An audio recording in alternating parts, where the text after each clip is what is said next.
وإذ قالت الملائكة يا مريم إن الله اصطفاك وطهرك واصطفاك على نساء العالمين يا مريم اقنتي لربك واسجدي واركعي مع الراكعين ذلك من أنباء الغيب نوحيه إليك وما كنت لديهم إذ يلقون أقلامهم أيهم يكفل مريم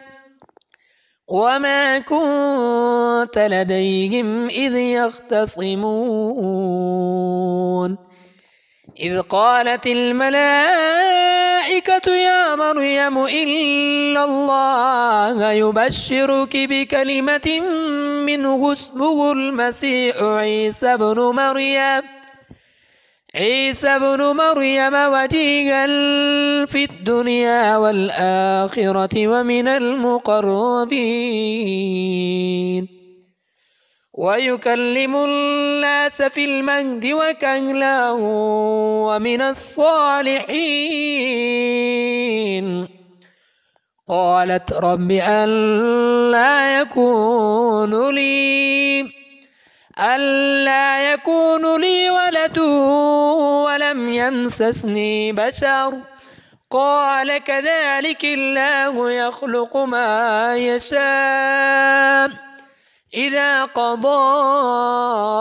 أمرا فإنما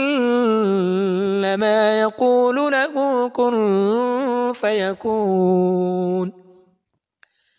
ويعلمه الكتاب والحكمة والتوراة والإنجيل ورسولا إلى بني إسرائيل أني قد جئتكم بآية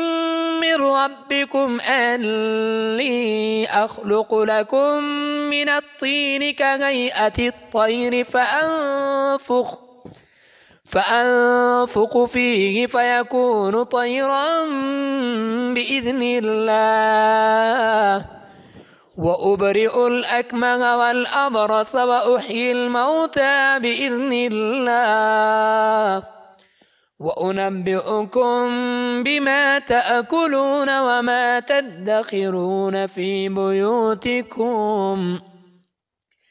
إن في ذلك لآية لكم إن كنتم مؤمنين ومصدقا لما بين يدي من التوراة ولأحل لكم بعض الذي حرم عليكم وجئتكم بآية من ربكم فاتقوا الله وأطيعون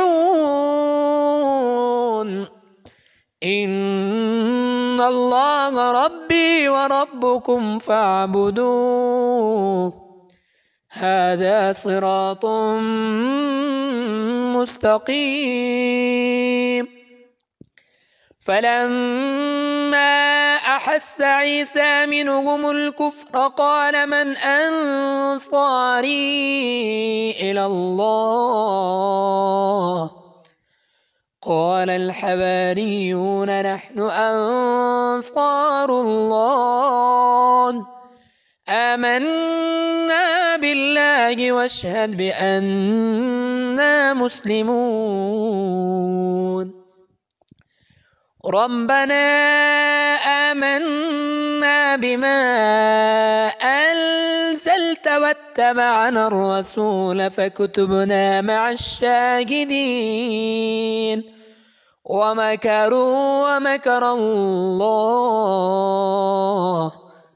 والله خير الماكرين